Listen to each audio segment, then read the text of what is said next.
I am rocking the capital chic look right now. What is up, you guys? It is Miranda. Welcome back to the weekly Fangirl. I am so excited. This has been a big week from fandom news. I know in my last video I said I was going to talk about the second chapter of Life and Death, Twilight Reimagined, in my ongoing series Fangirl Reads. But I think we can all agree that we would really rather not beat that horse to death any more than we already have. So for this week, we're going to deviate from the program a little bit and get into some fandom movie news. First thing I want to talk about is the Ant-Man gag reel, which Marvel dropped this week. It is hilarious. Everybody's dancing and goofing and going on, having a good time. If you haven't seen it, link will be down in the description below. It is definitely worth a watch. It's really short. It's just a teaser for what's on the Blu-ray, but it's still funny, so go ahead and give it a watch. Next up, we have some news that's received middling reactions, but I'm excited for it. Snow White and the Huntsman of 2012 is getting a sequel. It is going to be called The Huntsman: Winter's War, and by the look of the title, you can guess who won't be returning on the cast list. Unfortunately for her, Kristen Stewart won't be returning and reprising her role of Snow White. But fortunately for the rest of us, Chris Hemsworth, Charlize Theron, Sam Claflin, and all the others will be returning, reprising their roles of the Huntsman, Ravenna, the Evil Queen, and William, the Duke's son, respectively. In addition to the original cast, we have Jessica Chastain joining us as Sarah, the warrior, who, by the look of things, could be the Huntsman's rival, could be his ally, could be his lover, maybe? I don't know. From the look of the trailer, it could go any which way. Also have the most exciting part of the trailer, I think, which is the addition of Emily Blunt as Freya, the Ice Queen, Evil Queen Ravenna's frigid sister. I am so pumped. Just, oh god, it looks fantastic. We have a new director, we have an awesome cast, different writers, and from the look of things, it's going to focus on being an adventure story instead of the old fairy tale, which was tired. Charlize Theron and Chris Hemsworth were the high points in what was otherwise kind of a boring movie, so hopefully the sequel will redeem the original. It drops April 22nd, 2016, The Huntsman: Winter's War trailer link will be in the description below. If you haven't seen it, check it out. Keeping with the trend of sequel announcements, earlier this week we got word that Now You See Me from 2013 is also getting a sequel called Now You See Me 2.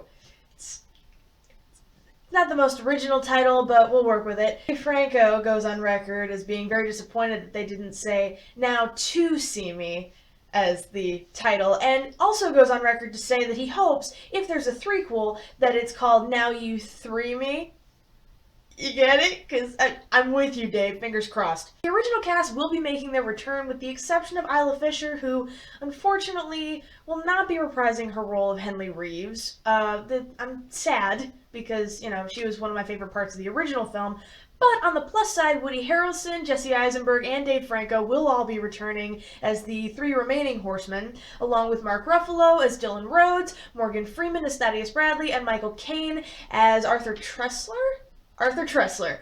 Just like in Huntsman: Winter's War, we are welcoming two new members to this cast as well. Lizzie Kaplan, who you may remember as Janice Ian from Mean Girls, is going to be playing the role of Lulu, whose motives and plot relevance are as yet unknown.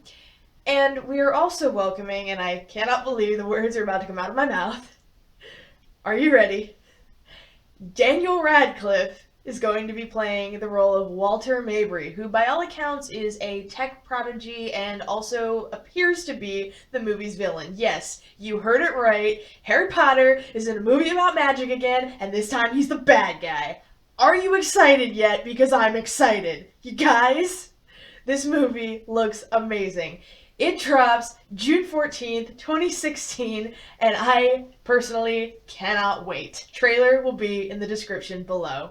With the good news, though, this week we have to confront the bad news, and the bad news is that, unfortunately, one of the defining fandoms of our generation has seen its final film opening this weekend.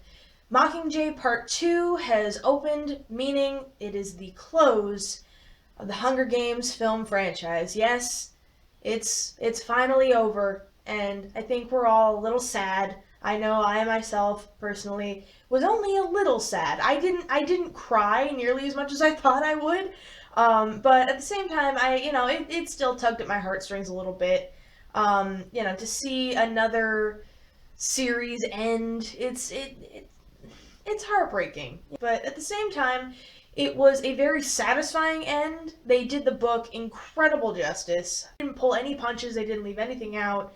And they didn't overdo anything either, which was good. It didn't really hit me the way I thought it would. I thought I was going to be crying buckets watching this movie. I thought that when I came out of the theater, there would be tracks of mascara and eyeliner running down my cheeks, and everybody would see the evidence of my sorrow. But no, it didn't. I got misty-eyed at a couple parts. I got kind of choked up, but then the next scene would be cut to, and then I wouldn't have time to be like overly emotional. I'd be just like, just brush away the tears. Haymitch said something witty. Focus on that. I'm glad that the film got the ending that it deserved. I'm glad that they did the book's justice. I'm glad that the actors, I mean, they really, everybody gave their all. Jennifer especially was fantastic, as always.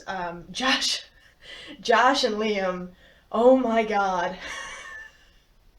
A couple of the scenes they had together just, I mean, if they weren't about to make me cry, and PETA made me almost start crying a couple times, if they weren't about to make me cry, they made me laugh, or they made me want to throw things. PETA, by the way, fuck Mutt PETA. You know, I'm sorry, but, you know, the rest of the, I mean, he's just, oh, god damn it, President Snow, you have to ruin everything, don't you? God. As happy as I am to see that the film has been wrapped up in a way that makes sense, I am sad that it's over. No more midnight premieres, no more red carpet coverage with the stars, no more lining up at Comic-Con to catch a glimpse of them. You know, it's over, you guys, and it's never easy to say goodbye, but at the same time, do we really have to? Maybe one day we might be able to pass it on to the next generation.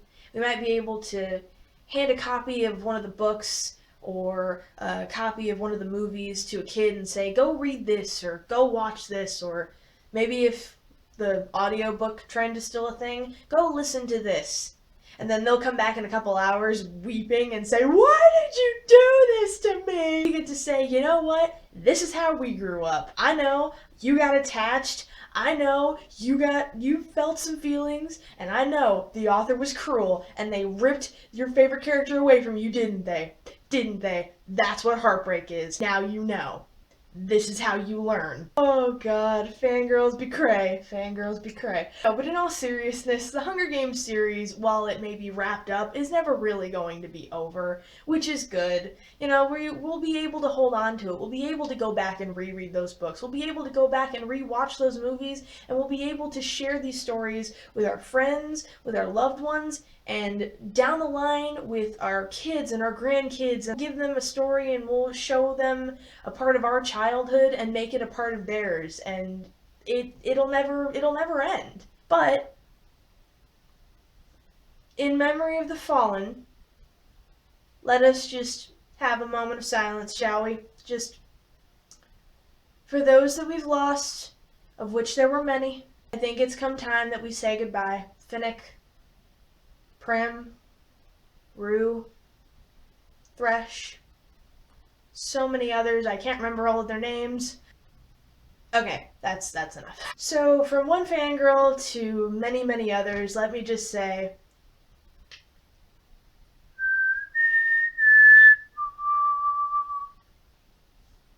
I don't think there's any better conclusion than that. If you like this video, give it a thumbs up down below, leave me a comment and tell me what you thought, and stay tuned because next Sunday will be another installment of Fangirl Reads. Until then, I have been Miranda, this has been the Weekly Fangirl. I thank you guys so much for watching. Subscribe if you want to see more of my videos, and I will see you next Sunday.